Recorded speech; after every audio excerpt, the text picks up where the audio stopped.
Good afternoon, everyone. My name is Odie Hawkins, and I'm back again, as promised,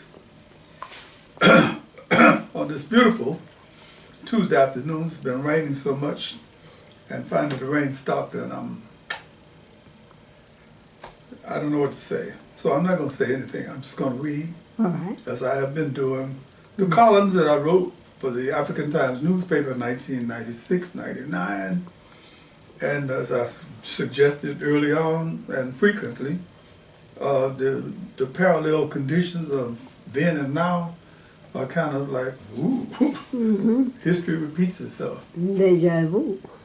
Here we go. I call this one Media Watch Myths. Got to get your tongue right. Media Watch Myths. Okay. Orange juice will do it. Media Watch Myths. The truth that was lost in the morning comes home in the evening. This is an Igbo proverb. The truth that was lost in the morning comes home in the evening. A myth, a traditional story of ostensibly historical events that serves to unfold part of the worldview of a people or explain a practice, belief, or natural phenomena. That's what the dictionary said. Webster's.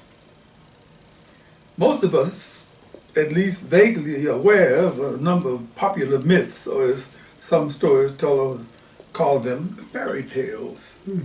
Jack and the Beanstalk, Cinderella, Goldilocks and the Three Bears, Tarzan, Superman, Batman, and Robin might be considered relatively modern myths, and also might be banned by the myth banders. And then we have been passed down to us from the Greeks and Romans that have been used as the glue for hundreds of plays, novels, films, articles, and so on and so forth. In many ways, the myths of a culture tend to form a common bond for the people who live in that culture. The recognition of a single sentence can be common ground for shared laughter. Show me the money. Someday, baby, the sun won't shine at my back door. Or even, hope shall come. In America, the mythological landscape is as devoid of color as the announced lineup of the insensitive network's upcoming farces. Let me read that again. In America, the mythological landscape is as devoid of color as the announced lineup of the insensitive network's upcoming farces, the beginning of the new season. Unless we want to include the bastardization of ancient Egyptian culture by Las Vegas. What does Tutankhamun have to do with shooting craps?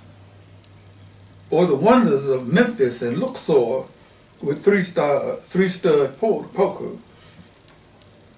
Given the richness of the mythologies of ancient and modern Africa, it should be possible to pull out one as quickly as one could say, Jack Robinson.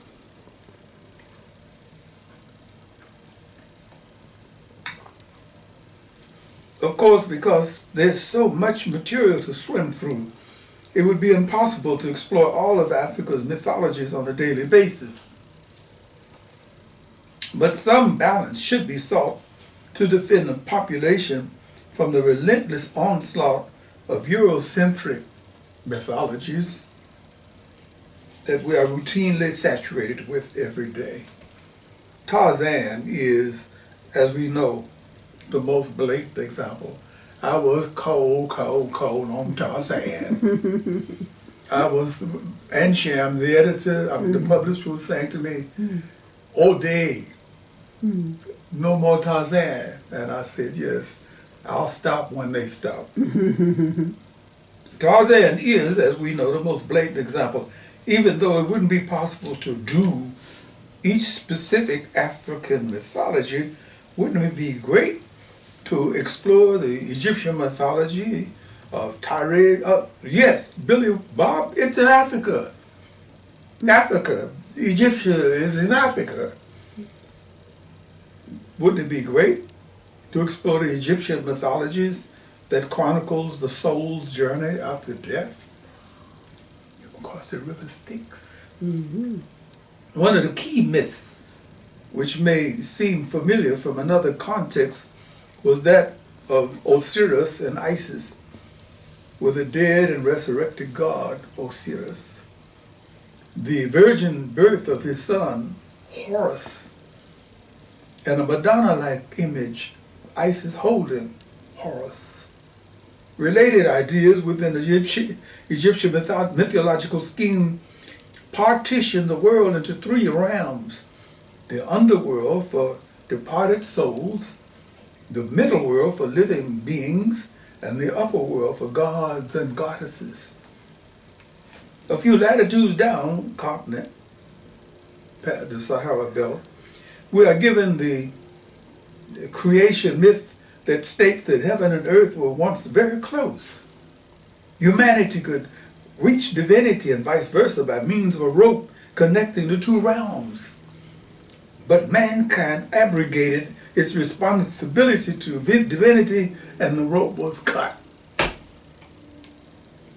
A few clicks lower, and we come to some of the most compelling, psychologically sophisticated mythologies in the world. This is Niger, Congo. In Bambara mythology, for example, the universe emerges from and dissolves back into a root sound, yo, reminiscent of Indian mythology and the word Om. Wonder what the homies would say about their use of yo, yo. And slipping into position as the Yoruba mythology that boasts a pantheon of deities that personify major archetypes of the human consciousness, of the subconsciousness, presaging the insights of modern psychology. The Bantu collection of heroic journeys telling adventures in the heaven lands of divinity and the underworld of departed spirits, replete with supernatural talents. Recognize any dragons, merlins, or witches yet? And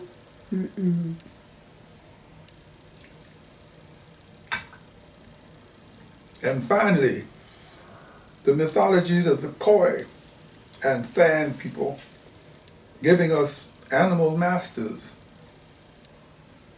the divine revelations of the sacred dance, through which trance dancers describe a direct experience of the Godhead. A truly unique aspect of Sand mythology. The Sand people, as we all know, inhabit the southern part of Africa, what is now South Africa. A truly unique aspect of Sand mythology is its direct relationship to the rock art of their area. Some of the rock paintings and engravings dated 30,000 years old, with corresponding myths that are possibly as old. What was it the First Lady once said? It takes a village to raise a child.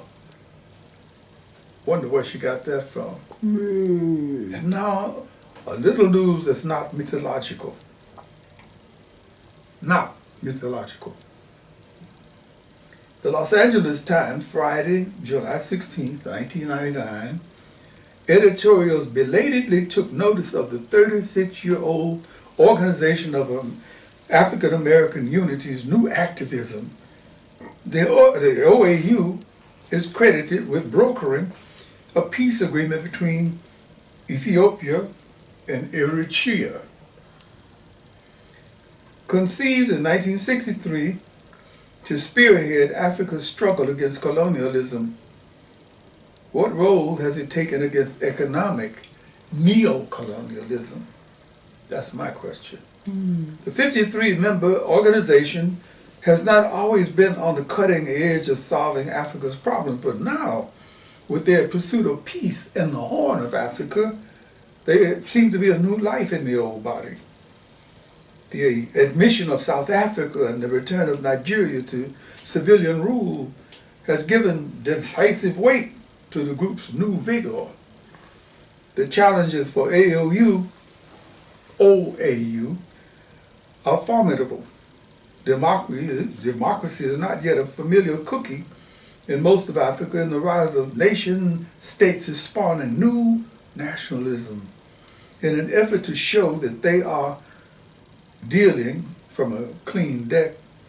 The organization has agreed to exclude from its meetings non-elected heads of state, rewrite the outdated founding charter, cooperate in fighting terrorism, and prevent member territories from being used as terrorist bases.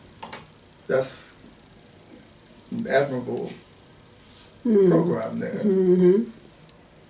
It will do all of that and more to convince skeptics that the OAU is the organization to lead Africa into the next century. At this point, the LA Times points out it's heading in the right direction. Too bad the Times couldn't print more news about the OAU in particular and Africa in general without being so patronizing. Mimba. Mimba. Thank you, Odie. Make me mad to be thinking about some of this stuff. I know. But past, present, and past, future. present, and yes. future. And future. Yes. History has an awful way of repeating itself. You know how it is. Yes, it is. And in a good way sometimes. So let me point out your website. It's www.odiehawkins.com. Thank you so much. I really love your newest dropped book, Quadrant Balls with and Bright Moments, and can be purchased on Amazon as well as some of the other 30-some books. Okay. All right. And with that moment, this moment in time, I say to you, it. and Miss, we'll have to explain that one day. Sure.